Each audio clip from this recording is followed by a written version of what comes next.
ਨਾਜਾਇਜ਼ ਮਾਈਨਿੰਗ ਦੇ ਮਾਮਲੇ ਦੇ ਵਿੱਚ ਈਡੀ ਦੇ ਐਕਸ਼ਨ ਤੇ ਛੜਿਆ ਸਿਆਸੀ ਕਮਸਾਨ। ਕਰੋੜਾਂ ਦੀ ਨਕਦੀ ਮਿਲਣ ਤੇ ਬੀਜੇਪੀ ਦਾ ਚੰਨੀ ਤੇ ਵੱਡਾ ਹਮਲਾ। ਸਿਰਸਾ ਬੋਲੇ ਘਰ ਘਰ ਚੱਲੀ ਗੱਲ, ਮੁੱਖ ਮੰਤਰੀ ਕਰਦਾ ਨੋਟਾਂ ਨਾਲ ਮਸਲੇ ਹੱਲ। ਈਡੀ ਦੀ ਕਾਰਵਾਈ ਤੇ ਭੜਕੀ ਕਾਂਗਰਸ। ਸੀਐਮ ਬੋਲੇ ਬਦਲਾਖੋਰੀ ਤੇ ਉਤਰੀ ਕੇਂਦਰ ਦੀ ਸਰਕਾਰ। ਤਾਂ ਰਾਹੁਲ ਗਾਂਧੀ ਨੇ ਵੀ ਬੋਲਿਆ ਹਮਲਾ, ਕਿਹਾ ਇਹ ਬੀਜੇਪੀ ਦਾ ਪਸੰਦੀਦਾ ਹਥਿਆਰ, ਪਰ ਸਾਨੂੰ ਨਹੀਂ ਲੱਗਦਾ ਛਾਪੇਮਾਰੀ ਤੋਂ ਡਰ। ਸਿਆਸੀ ਕਮਸਾਨ ਦੇ ਵਿਚਾਲੇ ਈਡੀ ਦਾ ਐਕਸ਼ਨ ਜਾਰੀ। ਦੇਰ ਰਾਤ ਪਠਾਨਕੋਟ ਦੇ ਵਿੱਚ ਵੀ ਕੀਤੀ ਗਈ ਛਾਪੇਮਾਰੀ। ਰੇਤ ਕਾਰੋਬਾਰੀ ਸੁਨੀਲ ਜੋਸ਼ੀ ਦੇ ਟਿਕਾਣਿਆਂ ਤੇ ਛਾਪੇ, ਰਿਕਾਰਡ ਕੀਤਾ ਗਿਆ ਜ਼ਬਤ।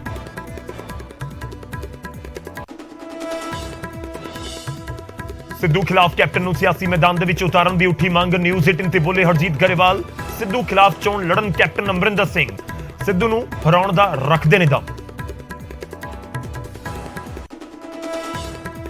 ਟਿਕਟਾਂ ਨੂੰ ਲੈ ਕੇ ਅੱਜ ਦਿੱਲੀ ਦੇ ਵਿੱਚ ਬੀਜੇਪੀ ਦਾ ਮੰਥਨ। ਪਾਰਲੀਮੈਂਟਰੀ ਬੋਰਡ ਦੀ ਬੈਠਕ ਦੇ ਵਿੱਚ ਹੋਵੇਗੀ ਚਰਚਾ। ਪਹਿਲੀ ਸੂਚੀ ਤੇ ਲੱਗ ਸਕਦੀ ਅੱਜ ਮੋਹਰ। ਡੀਜੀਪੀ ਪੰਜਾਬ ਦੇ ਜਾਲੀ ਦਸਤਖਤ ਮਾਮਲੇ 'ਚ ਵੱਡਾ ਐਕਸ਼ਨ। 2 ਸੁਪਰਡੈਂਟ ਤੇ 1 ਹਵਲਦਾਰ ਗ੍ਰਿਫਤਾਰ। ਡੀਜੀਪੀ ਦੇ ਫਰਜ਼ੀ ਦਸਤਖਤ ਨਾਲ ਪੁਲਿਸ ਅਫਸਰਾਂ ਦੇ ਹੋਏ ਸਨ ਤਬਾਦਲੇ ਅਤੇ ਟ੍ਰਾਂਸਫਰ। ਦੇਸ਼ ਭਰ ਦੇ ਵਿੱਚ ਕੋਰੋਨਾ ਦੀ ਖਤਰਨਾਕ ਰਫ਼ਤਾਰ ਜਾਰੀ। 24 ਘੰਟਿਆਂ ਦੇ ਵਿੱਚ 2,82,000 ਤੋਂ ਵੱਧ ਨਵੇਂ ਕੇਸ, 441 ਲੋਕਾਂ ਦੀ ਮੌਤ। ਪੰਜਾਬ ਦੇ ਵਿੱਚ ਵੀ ਕੋਰੋਨਾ ਬੇਲਗਾਮ। 24 ਘੰਟਿਆਂ 'ਚ 26 ਮੌਤਾਂ, 6500 ਤੋਂ ਵੱਧ ਨਵੇਂ ਕੇਸ।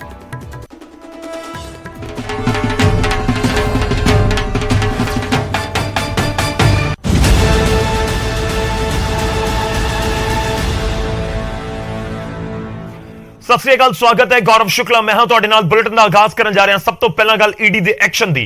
ਈਡੀ ਦੇ ਐਕਸ਼ਨ ਦੇ ਨਾਲ ਜੁੜੀ ਇਸ ਸਮੇਂ ਦੀ ਵੱਡੀ ਖਬਰ ਇਹ ਹੈ ਕਿ ਹੁਣ ਤੱਕ 10 ਕਰੋੜ ਰੁਪਏ ਜ਼ਬਤ ਕੀਤੇ ਗਏ ਨੇ। 8 ਕਰੋੜ ਦੀ ਰਕਮ ਭੁਪਿੰਦਰ ਸਿੰਘ ਹਨੀ ਤੋਂ ਹੀ ਜ਼ਬਤ ਕੀਤੀ ਗਈ ਹੈ।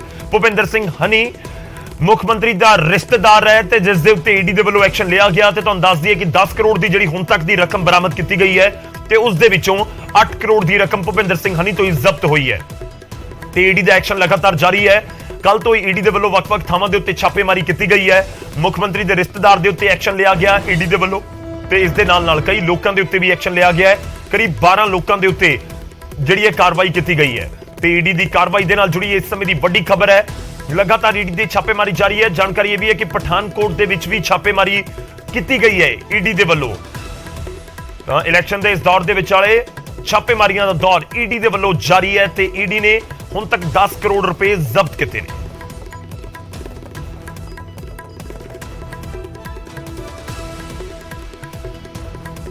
ਤਾਂ ਈਡੀ ਦੇ ਵੱਲੋਂ ਕੱਲ ਤੋਂ ਹੀ ਛਾਪੇਮਾਰੀਆਂ ਦਾ ਦੌਰ ਜਾਰੀ ਹੈ ਔਰ ਜਿਸ ਤਰੀਕੇ ਨਾਲ ਇਸ ਸਮੇਂ ਸਿਆਸਤ ਹੋ ਰਹੀ ਹੈ, ਪਰ ਇਸ ਸਭ ਦੇ ਵਿਚਾਲੇ ਈਡੀ ਦੇ ਵੱਲੋਂ ਜ਼ਰੂਰ ਜਿਹੜੇ ਛਾਪੇ ਮਾਰੇ ਜਾ ਰਹੇ ਨੇ ਵੱਖ-ਵੱਖ ਥਾਵਾਂ ਦੇ ਉੱਤੇ ਔਰ ਨੋਟਾਂ ਦੇ ਬੰਡਲ ਜਿਹੜੇ ਤੁਹਾਨੂੰ ਨਜ਼ਰ ਆ ਰਹੇ ਨੇ ਈਡੀ ਦੇ ਵੱਲੋਂ ਬਰਾਮਦ ਕੀਤੇ ਗਏ ਨੇ।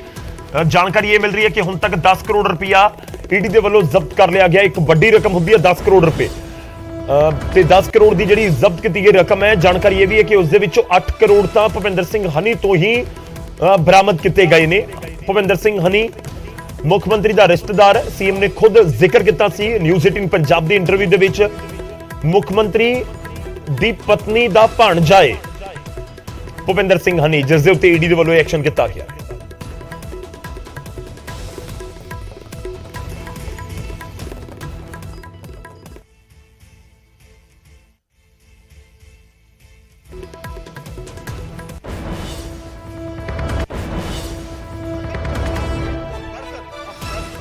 है 10 करोड़ में अगर बात करें तो 8 करोड़ की जो रकम है वो भूपेंद्र नाम के आरोपी के पास से बरामद किया गया, उसके घर से बरामद किया गया। उसके 2 जो ठिकाने थे उस दोनों ठिकानों पर जब छापेमारी की गई तो वहां से 8 करोड़ की रकम जो है वो बरामद की गई। और जिस तरह से इस मामले में दूसरे जो एक प्रमुख आरोपी की बात करें जो कुदरतदीप जिसका नाम है, उसके घर से 2 करोड़ रुपए बरामद किए गए हैं। इस मामले में ईडी को कई ऐसे महत्वपूर्ण दस्तावेज भी मिले हैं जिसके आधार पर यह पता चलता है कि एक मनी लॉन्ड्रिंग का मामला किस तरह से अंजाम दिया गया था, किस तरह से बकायदा पिछले काफी समय से कई बैंकिंग जो लेन देन है वो काफी संदिग्ध दिखा।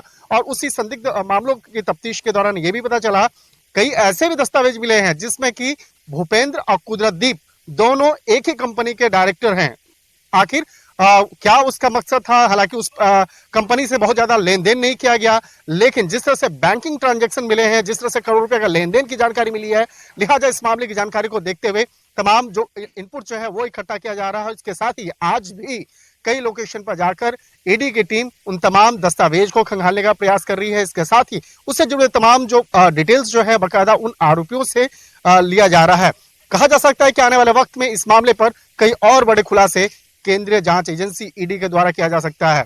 इस मामले में जो हमारे सूत्र बताते हैं कि जिस तरह से पैसों का लेन देन है, इसमें जल्द ही कई बड़े लोगों का नाम भी आ सकता है। ऐसे नाम भी आ सकता है सामने जो बड़े राजनेता के तौर पे जाने जाते हैं, लेकिन वो नेता कौन है या कौन वो बड़े कारोबारी हैं जिसके साथ में इस तरह के अवैध ट्रांजैक्शंस होते थे, इस मामले में भी कोई जानकारी औपचारिक तौर पर नहीं दी जा रही है। लेकिन जिस तरह से तफ्तीश का दायरा आगे बढ़ता जाएगा, निश्चित तौर पर इस मामले पर कई बड़े खुलासे होते रहेंगे। वीडियो जर्नलिस्ट कार्तिक के साथ शंकर आनंद, न्यूज़ 18 दिल्ली। सुचाली जानकारी ही मिल रही है कि होर भी कई खुलासे हो सकते ने। ਤਾਂ ਹੁਣ ਇਹ ਪੈਸਾ ਕਿੱਥੋਂ ਆਇਆ ਤੇ ਕਿਸ ਤਰੀਕੇ ਦੇ ਨਾਲ ਉੱਥੇ ਜਮ੍ਹਾਂ ਕੀਤਾ ਗਿਆ ਸੀ, ਜਿਹੜੀ ਇਹ ਵੱਡੀ ਰਕਮ ਬਰਾਮਦ ਕੀਤੀ ਗਈ ਹੈ, ਕਿਉਂਕਿ ਲਗਾਤਾਰ ਵਿਰੋਧੀਆਂ ਦੇ ਵੱਲੋਂ ਖਾਸ ਤੌਰ ਤੇ ਕਾਂਗਰਸ ਦਾ ਅਸੀਂ ਜ਼ਿਕਰ ਕਰੀਏ ਤਾਂ ਬੀਜੇਪੀ ਤੇ ਕੇਂਦਰ ਦੀ ਸਰਕਾਰ ਨੂੰ ਕਰੜੇ ਹੱਥੀ ਲੈ ਰਹੇ ਨੇ। ਕਿਤੇ ਨਾ ਕਿਤੇ ਇਸ ਈਡੀ ਦੀ ਰੇਡ ਨੂੰ ਸਿਆਸੀ ਬਦਲਾਖੋਰੀ ਦਾ ਨਾਮ ਦਿੱਤਾ ਜਾ ਰਿਹਾ ਹੈ। ਸਦਾ ਰੁਕ ਕਰਦੇ ਹਾਂ, ਦਿੱਲੀ ਤੋਂ ਸਾਡੇ सहयोगी शंकर आनंद साढ़े नाल ने। शंकर, जानना चाहेंगे आपके पास इस समय क्या कुछ जानकारी, जो आप रिपोर्ट भी दिखा रहे थे उसमें जिक्र था कि बहुत सारे खुलासे हो सकते हैं। दो तीन चीजें लोग जानना चाहते हैं। पहली कि अभी रेड जो जारी है वो कहां जारी है, कहां कहां कितने ठिकानों पर रेड की जा रही है, और जो बरामदगी हुई है वो कहां कहां से हुई है। क्या ये रेड केवल पंजाब तक सीमित है या फिर किसी अन्य राज्य में भी इस तरह की कोई रेड की जा रही है ईडी की तरफ से, जहां पर लिंक हो जो पंजाब से ताल्लुक रखते हैं उनके? वाकई में सवाल काफी इम्पोर्टेंट हैं आपके, और सबसे जो आखिरी सवाल है मैं वहां से प्रारंभ करता हूं कि जो छापेमारी है फिलहाल अभी पंजाब में ही सीमित है, लेकिन आने वाले वक्त में कई जो कनेक्शन भी और भी सामने देखने को मिल रहे हैं, तो हो सकता है ये तफ्तीश का दायरा अन्य दूसरे राज्यों में भी जाए, जिसमें कि सबसे पहला जो दायरा बढ़ेगा वो बढ़ेगा हरियाणा और उसके बाद राजधानी दिल्ली। और अगर दूसरे सवाल की बात करें, जो छापेमारी की जो प्रक्रिया है, कल जिन 12 लोकेशन पे छापेमारी की गई थी उसी स्थान पर आज भी ईडी की टीम पहुंच करके जो तमाम जो औपचारिकताएं होती हैं, दस्तावेजी प्रक्रियाएं होती हैं, उन दस्तावेजों को देखना, खंगालना और उससे संबंधित अन्य जो जानकारियां लेना, वो काम जो है वो किया जा रहा है। कई बार ऐसा होता है कि लैपटॉप, कंप्यूटर, मोबाइल फोन, जो इलेक्ट्रॉनिक गैजेट्स होते हैं उसको जब्त किया जाता है, तो उसके बारे में जानकारी लेना, कई बार पासवर्ड लगा होता है या कुछ उसके संबंधित कुछ अन्य जानकारी लेना होता है, तो उसके लिए तमाम ये औपचारिकताएं छापेमारी के बाद भी होती है। और एक सबसे जो महत्वपूर्ण आप जानकारी मैं देना चाहूंगा कि कल छापेमारी के दौरान जो जब्त की गई थी करेंसी, जब उसको रात भर उसको काउंट किया गया, तो अब वो जब्त करेंसी की जो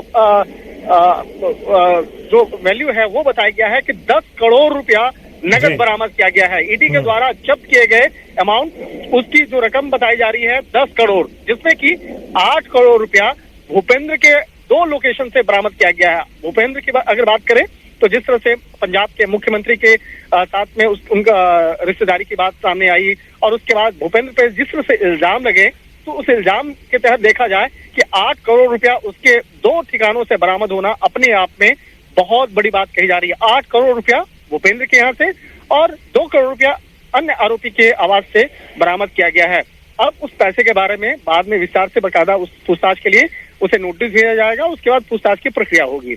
इसके साथ ही एक जो और आपका महत्वपूर्ण सवाल है, उस महत्वपूर्ण सवाल का मैं जवाब देना चाहूंगा कि जिस तरह से इस मामले में कई जो नेता और कारोबारी का नाम की अगर हम बात करें, तो उन लोगों के साथ में जो ट्रांजेक्शन हुए हैं, वो ट्रांजेक्शन जो है उसके बारे में कुछ एक दस्तावेज पे कहीं लिखे हुए पाया गया है, तो उसके बारे में पूछताछ किया जाएगा। और कई कुछ जो ट्रांजेक्शन हुए हैं वो कोडवर्ड में लिखा गया है, तो उसके बारे में भी जानकारी ली जाएगी कि वो कोडवर्ड में जो कई लोगों का साथ में पैसे का लेन देन है, ये कौन शख्स है, उसके बारे में जानकारी जुटाई जाएगी। उसके बाद ही उस नाम पर औपचारिक तौर पर मुहर लगेगी कि आखिर वो नाम कौन है और किसके साथ में, जिस नेता की हम जिक्र कर रहे हैं या बड़े कारोबारी की बात कर रहे हैं, तो उसके साथ में किस तरह से संदिग्ध तौर पे पैसे का ट्रांजैक्शन हुआ है, उसको दिया गया है। तो इस बारे में आगे जो खुलासे हो सकते हैं, तो जैसे जैसे तफ्तीश का दायरा आगे बढ़ता जाएगा, इस मामले में कई बड़े खुलासे होते जाएंगे। और खास तौर पर एक रेत माफियाओं का जिस तरह से राजनीति और राजनीति के साथ साथ में जो बड़े कारोबारी के साथ संबंध जो है, निश्चित तौर पे कहा जा सकता है कि आने वाले वक्त में इस मामले पर कई बड़े खुलासे हो सकते हैं। लिहाजा फिलहाल जो उन तमाम दस्तावेज को जो ईडी के द्वारा कल जब्त किया गया है उसको खंगालने का काम चल रहा है। उस बारे में तमाम जो दस्तावेज को खंगालने के बाद उसके बाद ईडी औपचारिक तौर पे बाद में बोल सकती है कि क्या क्या वहां पे जब्त किया गया है और किस तरह से वहां पे अन्य जो सामग्री, चाहे वो इलेक्ट्रॉनिक गैजेट्स की बात करें या कैश की बात करें या अन्य जो प्रॉपर्टी या अन्य जो मनी लॉन्ड्रिंग से जुड़े हुए जो डॉक्यूमेंट्स हैं उसके बारे में औपचारिक तौर पे जानकारी दी जाएगी। एक और महत्वपूर्ण जानकारी मैं देना चाहूंगा जी कि छापेमारी के दौरान कुछ कंपनी के बारे में भी जानकारी मिली है ईडी को। उस कंपनी के बारे में ये पता चला है कि आरोपी भूपेंद्र और दूसरा जो अन्य आरोपी है कुदरतदीप, वो दोनों कुछ कंपनी के संयुक्त तौर पर यानी कि ज्वाइंट तौर पर निदेशक भी थे, यानी डायरेक्टर थे। और उस कंपनी से का बहुत ज्यादा टर्नओवर जो काम जो नहीं होता था, लेकिन पैसे का जो संदिग्ध लेन देन है वो जांच एजेंसी के रडार पर है।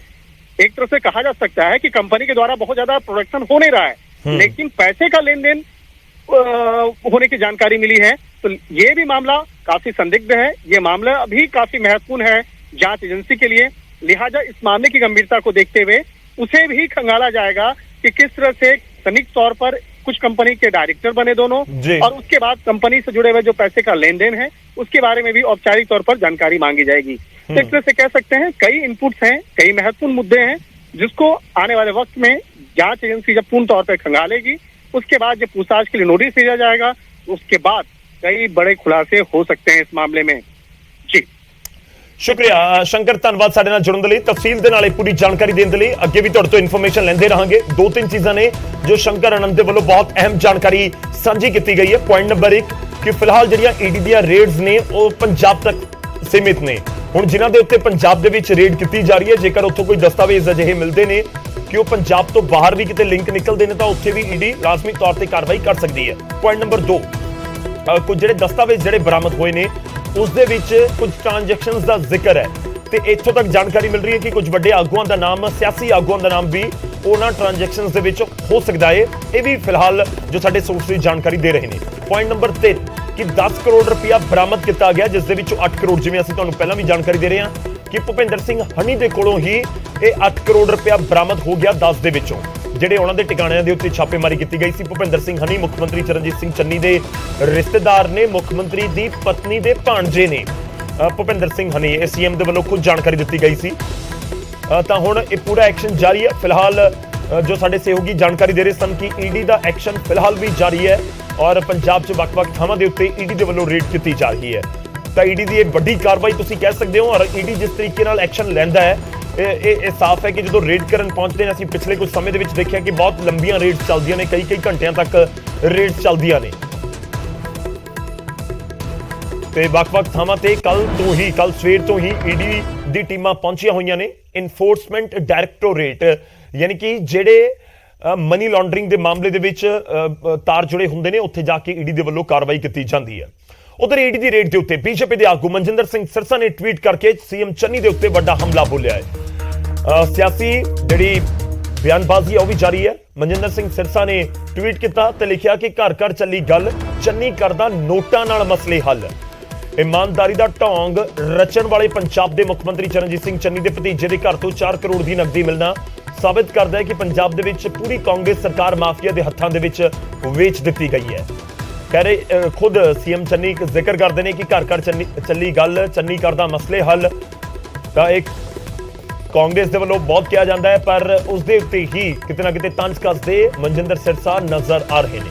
ਤੇ ਦੂਜੇ ਪਾਸੇ ਗਜੇਂਦਰ ਸ਼ੇਖਾਵਤ ਨੇ ਵੀ ਟਵੀਟ ਕੀਤਾ ਹੈ ਕਿਉਂਕਿ ਕਾਂਗਰਸ ਹਮਲਾਵਰ ਹੈ, ਬੀਜੇਪੀ ਪਲਟਵਾਰ ਕਰ ਰਹੀ ਹੈ। ਪੰਜਾਬ ਬੀਜੇਪੀ ਦੇ ਚੋਣ ਇੰਚਾਰਜ ਗਜੇਂਦਰ ਸ਼ੇਖਾਵਤ ਨੇ ਟਵੀਟ ਕਰਦੇ ਹੋਏ ਲਿਖਿਆ ਹੈ ਕਿ ਇਹ ਗੱਲ ਕਿਸੇ ਕੋਲੋਂ ਲੁਕੀ ਨਹੀਂ ਕਿ ਪੰਜਾਬ ਦੇ ਵਿੱਚ ਰੇਤ ਮਾਈਨਿੰਗ ਮਾਫੀਆ ਤੇ ਕਾਂਗਰਸ ਸਰਕਾਰ ਇੱਕ ਹੀ ਥਾਲੀ ਦੇ ਚੱਟੇ ਵੱਟੇ ਨੇ।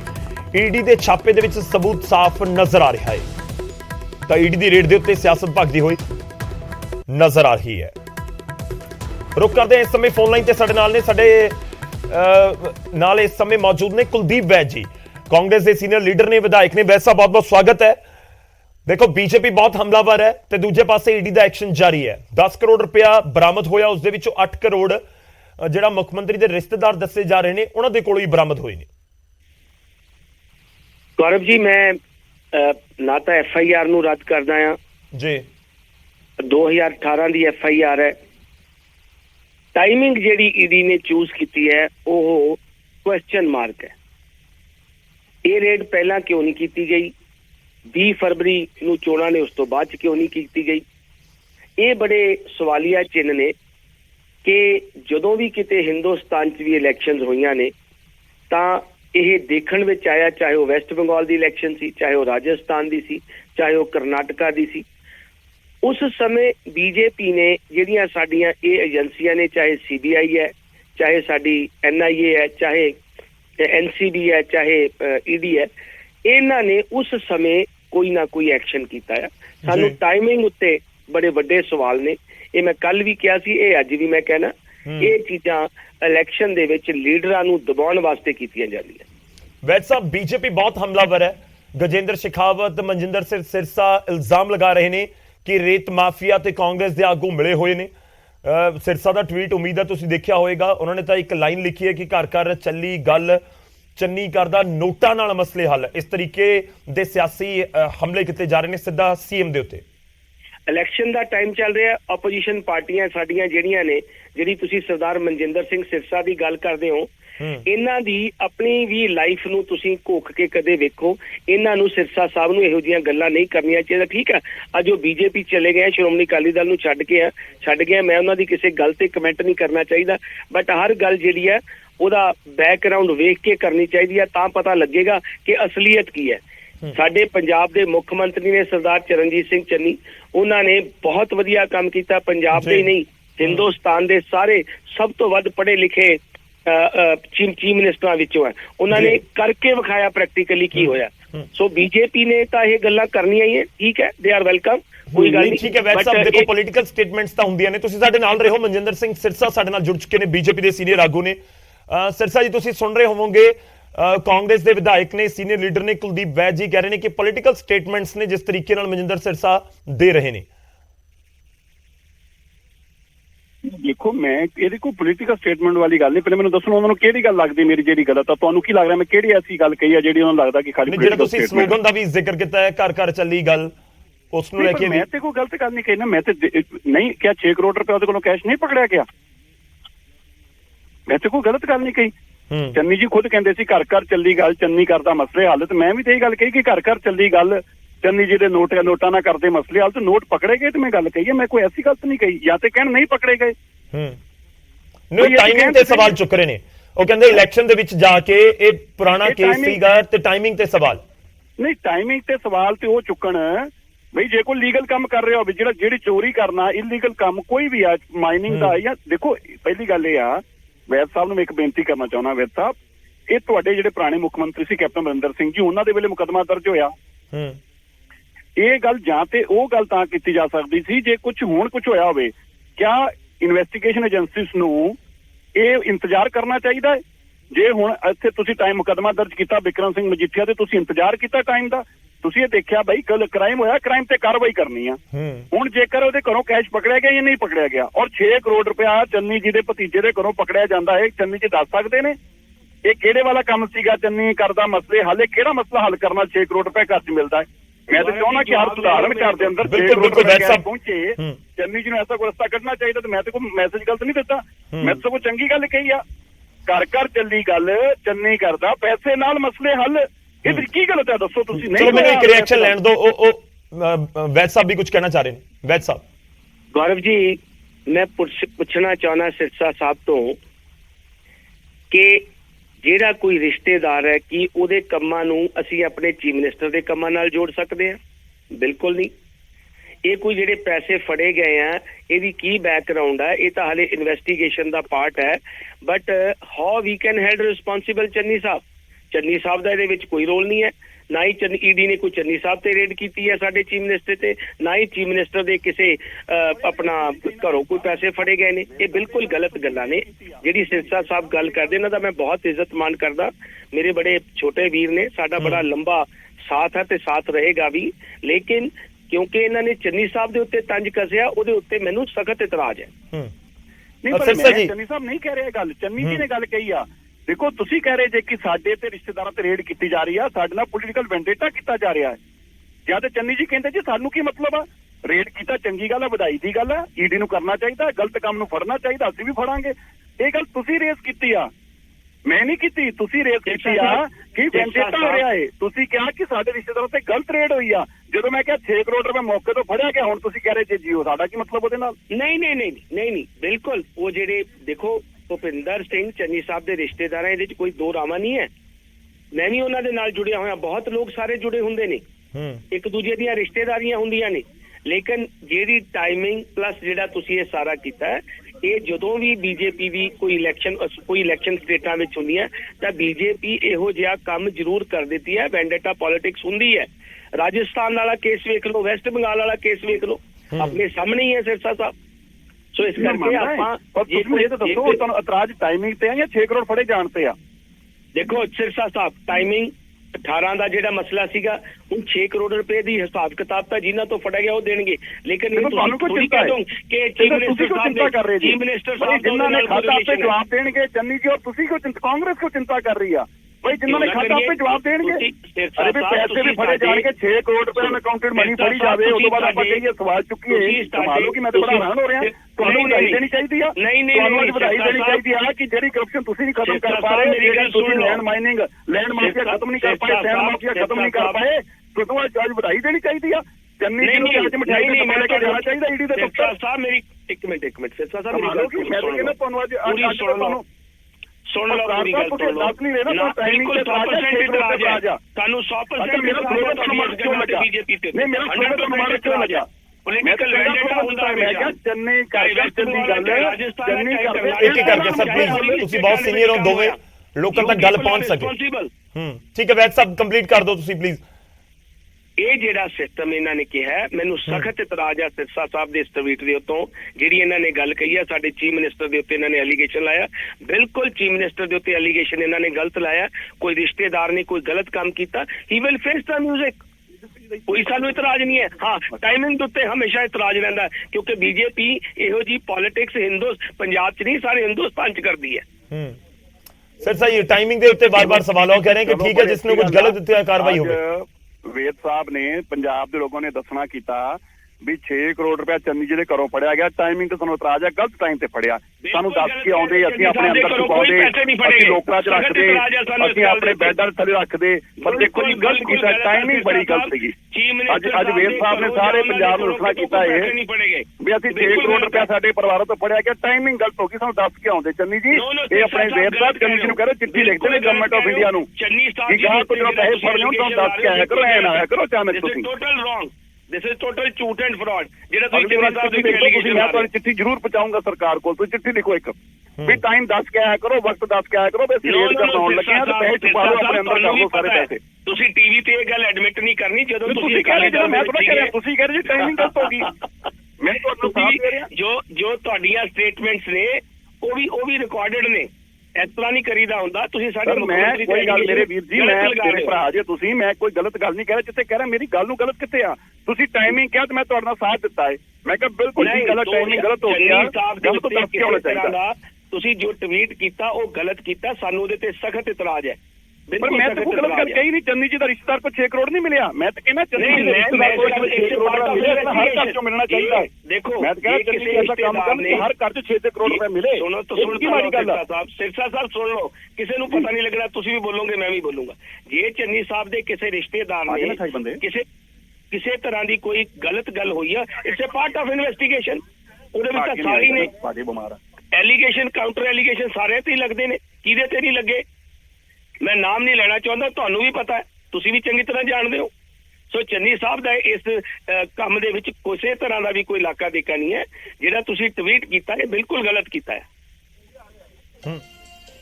ਚਲੋ ਸ਼ੁਕਰੀਆ, ਬਹੁਤ ਬਹੁਤ ਧੰਨਵਾਦ। ਮੈਂ ਦੋਵੇਂ ਮਹਿਮਾਨਾਂ ਦਾ ਧੰਨਵਾਦ ਕਰਨਾ ਚਾਹੂੰਗਾ ਕਿਉਂਕਿ ਇਹ ਡਿਬੇਟ ਹੈ ਔਰ ਜਿਹੜੀ ਚਰਚਾ ਜਾਂ ਬਹਿਸ ਹੈ ਉਸ ਦਾ ਅੰਤ ਤਾਂ ਨਹੀਂ ਹੋ ਸਕਦਾ, ਪਰ ਕਿ ਬਾਕੀ ਟਾਈਮਿੰਗ ਦੇ ਉੱਤੇ ਸਵਾਲ ਚੁੱਕੇ ਜਾਣ। ਸਿਰਸਾ ਸਾਹਿਬ ਧੰਨਵਾਦ ਸਾਡੇ ਨਾਲ ਜੁੜਨ ਦੇ ਲਈ। ਵੈਦ ਸਾਹਿਬ ਤੁਹਾਡਾ ਵੀ। ਔਰ ਜਿਸ ਤਰੀਕੇ ਦੇ ਨਾਲ ਇਸ ਸਮੇਂ ਈਡੀ ਦੇ ਵੱਲੋਂ ਐਕਸ਼ਨ ਲਿਆ ਜਾ ਰਿਹਾ ਤਾਂ ਬੀਜੇਪੀ ਦੇ ਉੱਤੇ, ਕੇਂਦਰ ਦੀ ਸਰਕਾਰ ਦੇ ਉੱਤੇ ਕਾਂਗਰਸ ਬਹੁਤ ਹਮਲਾਵਰ ਨਜ਼ਰ ਆਉਂਦੀ ਹੈ ਔਰ ਕਾਂਗਰਸ ਦੇ ਵੱਲੋਂ ਇਹੀ ਬਾਰ-ਬਾਰ ਕਿਹਾ ਜਾ ਰਿਹਾ ਕਿ ਇਹ ਇਲੈਕਸ਼ਨ ਦੇ ਵਿਚਾਲੇ ਜਾ ਕੇ ਇਸ ਤਰੀਕੇ ਦੀ ਕੋਈ ਕਾਰਵਾਈ ਕਰਨਾ ਹੈ, ਇਹ ਬਿਲਕੁਲ ਸਿਆਸੀ ਬਦਲਾਖੋਰੀ ਹੈ। ਦੂਜੇ ਪਾਸੇ ਬੀਜੇਪੀ ਦੇ ਨੁਮਾਇੰਦੇ ਕਹਿ ਰਹੇ ਨੇ ਕਿ ਜੇਕਰ ਕਿਸੇ ਨੇ ਗਲਤ ਕੰਮ ਕੀਤਾ ਹੈ ਤਾਂ ਫਿਰ ਉਹ ਕੋਈ ਵੀ ਮੌਕਾ ਹੋਵੇ, ਇਲੈਕਸ਼ਨ ਹੋਣ ਨਾ ਹੋਣ, ਜੇਕਰ ਕਿਸੇ ਨੇ ਗਲਤ ਕੰਮ ਕੀਤਾ ਫਿਰ ਈਡੀ ਤਾਂ ਆਪਣਾ ਐਕਸ਼ਨ ਜ਼ਰੂਰ ਕਰਦਾ ਹੀ ਹੈ। ਤਾਂ ਸਿਆਸਤ ਖੂਬ ਭਖਦੀ ਹੋਈ ਇਸ ਪੂਰੇ ਮੁੱਦੇ ਉੱਤੇ ਲਾਜ਼ਮੀ ਤੌਰ ਤੇ ਨਜ਼ਰ ਆ ਰਹੀ ਹੈ। ਤੁਹਾਨੂੰ ਦੱਸ ਦਈਏ ਕਿ ਹੁਣ ਤੱਕ 10 ਕਰੋੜ ਰੁਪਇਆ ਬਰਾਮਦ ਹੋਇਆ ਈਡੀ ਨੂੰ। ਜੋ ਜਾਣਕਾਰੀ ਹੈ ਉਸ ਦੇ ਵਿੱਚੋਂ 8 ਕਰੋੜ ਭੁਪਿੰਦਰ ਸਿੰਘ ਹਨੀ ਤੋਂ ਹੀ ਬਰਾਮਦ ਕੀਤਾ ਗਿਆ।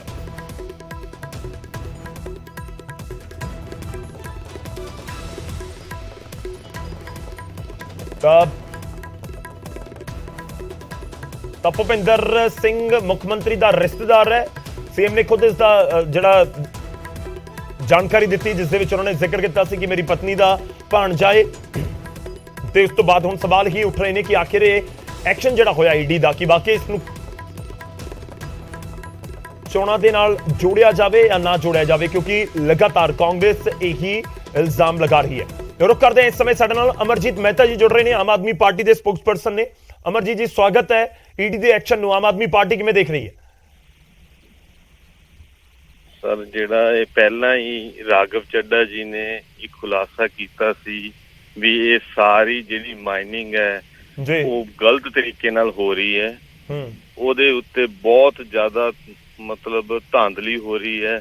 ਉਹ ਆਲਰੇਡੀ ਬਹੁਤ ਪਹਿਲਾਂ ਆਮ ਆਦਮੀ ਪਾਰਟੀ ਨੇ ਇਹ ਖੁਲਾਸਾ ਕਰ ਦਿੱਤਾ ਸੀ। ਉਹਦੇ ਉੱਤੇ ਹੁਣ ਜੇ ਕੋਈ ਐਕਸ਼ਨ ਹੋ ਰਿਹਾ ਹੈ ਤਾਂ ਇਹ ਬਹੁਤ ਚੰਗੀ ਗੱਲ ਹੈ ਜਿਹੜਾ ਐਕਸ਼ਨ ਹੋ ਰਿਹਾ ਹੈ। ਔਰ ਇਹਦੇ ਵਿੱਚ ਕੀ ਜੇ ਇਹਨੂੰ ਬਹੁਤ ਹੀ ਸਾਫ਼ ਸੁਥਰੇ ਤਰੀਕੇ ਨਾਲ ਦੇਖਿਆ ਜਾਵੇ ਤੇ ਇਹਦੇ ਵਿੱਚੋਂ ਬਹੁਤ ਵੱਡੇ ਖੁਲਾਸੇ ਹੋਰ ਨਿਕਲਣਗੇ। ਨਹੀਂ ਦੇਖੋ ਮਹਿਤਾ ਜੀ, ਇਲਜ਼ਾਮ ਇਸ ਸਮੇਂ ਕਾਂਗਰਸ ਟਾਈਮਿੰਗ ਨੂੰ ਲੈ ਕੇ ਕਹਿ ਰਹੀ ਹੈ ਕਿ ਟਾਈਮਿੰਗ ਜਿਹੜੀ ਹੈ ਈਡੀ ਦੇ ਵੱਲੋਂ ਐਕਸ਼ਨ ਦੀ ਉਹ ਉਸ ਦੇ ਉੱਪਰ ਕੁਐਸਚਨ ਮਾਰਕ ਹੈ। ਤੁਹਾਨੂੰ ਵੀ ਲੱਗਦਾ ਹੈ ਕਿ ਇਲੈਕਸ਼ਨ ਦੇ ਨਾਲ ਇਸ ਨੂੰ ਜੋੜਿਆ ਜਾਵੇ? ਸਿਆਸੀ ਬਦਲਾਖੋਰੀ ਕਾਂਗਰਸ ਇਸ ਨੂੰ ਕਹਿ ਰਹੀ ਹੈ। ਦੇਖੋ, ਜਿਹੜੀ ਟਾਈਮਿੰਗ ਹੈ ਉਹ ਜਦੋਂ ਅਸੀਂ ਖੁਲਾਸਾ ਕੀਤਾ ਸੀ ਪਹਿਲਾਂ, ਹੋ ਸਕਦਾ ਵੀ ਉਸ ਤੋਂ ਬਾਅਦ ਉਹਨਾਂ ਨੇ ਉਸ ਦੇ ਉੱਪਰ ਕੁਝ ਕੀਤਾ ਹੋਵੇ। ਇਹਦੇ ਬਾਰੇ ਤਾਂ ਮੈਂ ਇਹ ਬਹੁਤ ਵੱਡੀ ਏਜੰਸੀ ਹੈ, ਮੈਂ ਨਹੀਂ ਦੱਸ ਪਾ ਰਿਹਾ ਕੁਝ। ਪਰ ਜਿਹੜਾ ਖੁਲਾਸਾ ਆਮ ਆਦਮੀ ਪਾਰਟੀ ਨੇ ਬਹੁਤ ਪਹਿਲਾਂ ਕਰ ਦਿੱਤਾ ਸੀ ਵੀ ਇਹਦੇ ਉੱਤੇ ਹੀ ਚੀਜ਼ਾਂ ਜਿਹੜੀਆਂ ਅੱਜ ਈਡੀ ਕਰ ਰਹੀ ਹੈ, ਇਹ ਤਾਂ ਆਮ ਆਦਮੀ ਪਾਰਟੀ ਨੇ ਪਹਿਲਾਂ ਹੀ ਦੱਸਤਾ ਸੀ ਵੀ ਬਹੁਤ ਧਾਂਦਲੀਆਂ ਹੋ ਰਹੀਆਂ ਔਰ ਗਲਤ ਤਰੀਕੇ ਨਾਲ ਮਾਈਨਿੰਗ ਹੋ ਰਹੀ ਹੈ ਔਰ ਚੰਨੀ ਸਾਹਿਬ ਦੇ ਆਪਦੇ ਹਲਕੇ 'ਚ ਮਾਈਨਿੰਗ ਹੋ ਰਹੀ ਹੈ। ਇਹ ਬਹੁਤ ਪਹਿਲਾਂ ਹੀ ਰਾਘਵ ਚੱਡਾ ਜੀ ਨੇ ਦੱਸ ਦਿੱਤਾ ਸੀ। ਸਰ, ਸ਼ੁਕਰੀਆ, ਧੰਨਵਾਦ ਅਮਰਜੀਤ ਜੀ ਸਾਡੇ ਨਾਲ ਜੁੜਨ ਦੇ ਲਈ, ਇਸ ਪੂਰੀ ਗੱਲਬਾਤ ਦੇ ਲਈ। ਤਾਂ ਆਮ ਆਦਮੀ ਪਾਰਟੀ ਇਲਜ਼ਾਮ ਲਗਾ ਰਹੀ ਹੈ ਕਿ ਅਸੀਂ ਪਹਿਲਾਂ ਹੀ ਖੁਲਾਸਾ ਕੀਤਾ ਸੀ ਕਿ ਕਿਸ ਤਰੀਕੇ ਨਾਲ ਮਾਈਨਿੰਗ ਦਾ ਖੇਡ ਪੰਜਾਬ ਦੇ ਵਿੱਚ ਹੋ ਰਿਹਾ ਹੈ ਤੇ ਇਸ ਸਭ ਦੇ ਵਿਚਾਲੇ ਹੁਣ ਈਡੀ ਦੇ ਵੱਲੋਂ ਐਕਸ਼ਨ ਲਿਆ ਗਿਆ ਹੈ। ਖੈਰ, ਈਡੀ ਦੇ ਐਕਸ਼ਨ ਨੂੰ ਲੈ ਕੇ ਸਿਆਸਤ ਵੀ ਪੰਜਾਬ ਦੇ ਵਿੱਚ ਖੂਬ ਗਰਮਾਉਂਦੀ ਹੋਈ ਨਜ਼ਰ ਆ ਰਹੀ ਹੈ।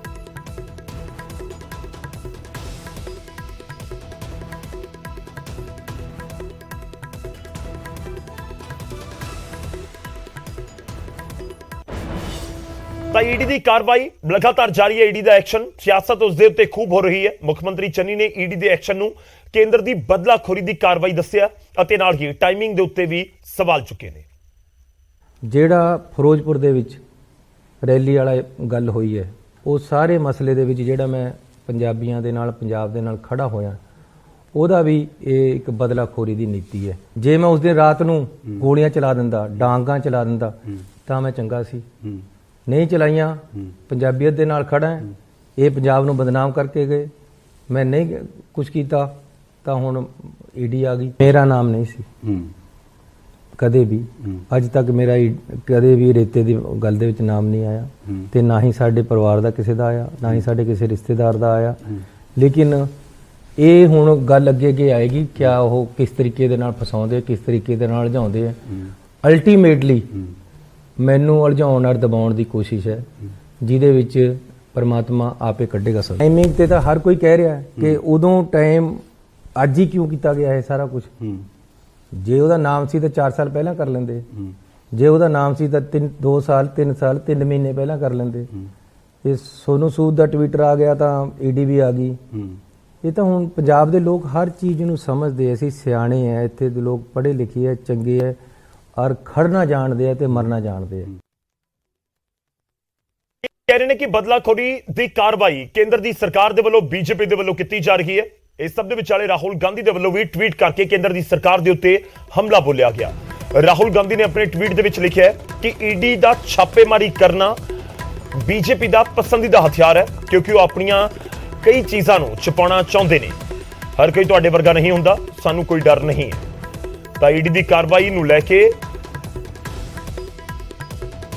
ਰਾਹੁਲ ਗਾਂਧੀ ਦੇ ਵੱਲੋਂ ਵੀ ਸਵਾਲ ਚੁੱਕੇ ਜਾ ਰਹੇ।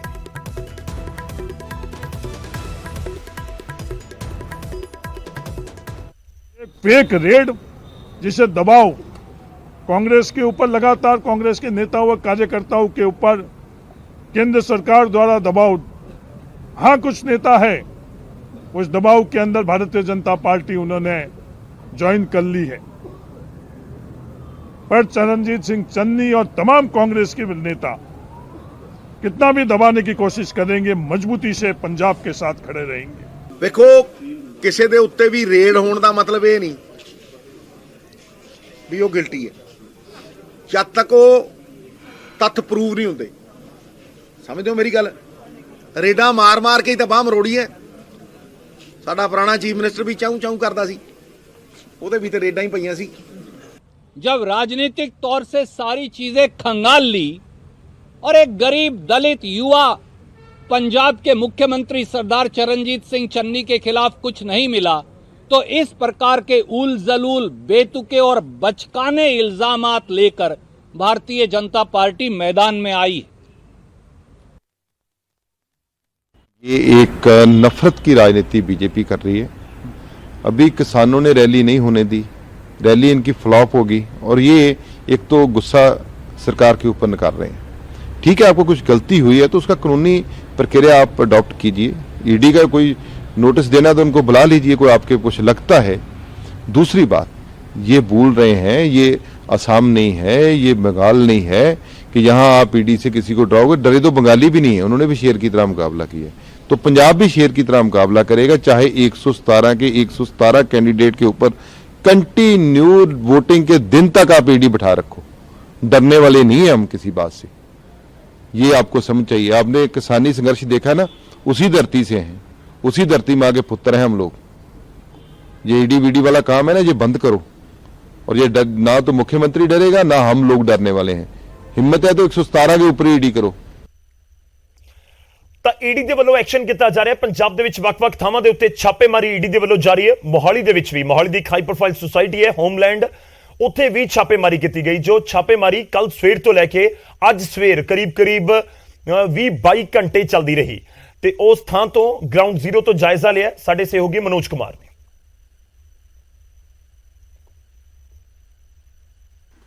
इस वक्त हम होमलैंड सोसाइटी के टावर नंबर 5 में हैं, जहां भूपेंद्र सिंह हनी का जो फ्लैट है 53, उसके सामने ही हम खड़े हैं। देखिए 53 नंबर जो फ्लैट है, जो यहाँ से दाहिनी तरफ एरो का निशान है, उसके सामने ही खड़े हैं। ये भूपेंद्र सिंह हनी का फ्लैट है। अगर हम आपको दिखा भी सके, यहाँ से जो आप देख रहे हैं सामने, ये फ्लैट के लिए रास्ता जाता है 53, जहाँ पे ईडी की कार्रवाई देर रात तक जारी रही। और यहाँ की जो लोकल रेजिडेंट है मिली जी, वो हमारे साथ है। मैम ये बताइए, कब तक जो ईडी की टीम यहाँ मौजूद थी, कब निकले यहाँ से?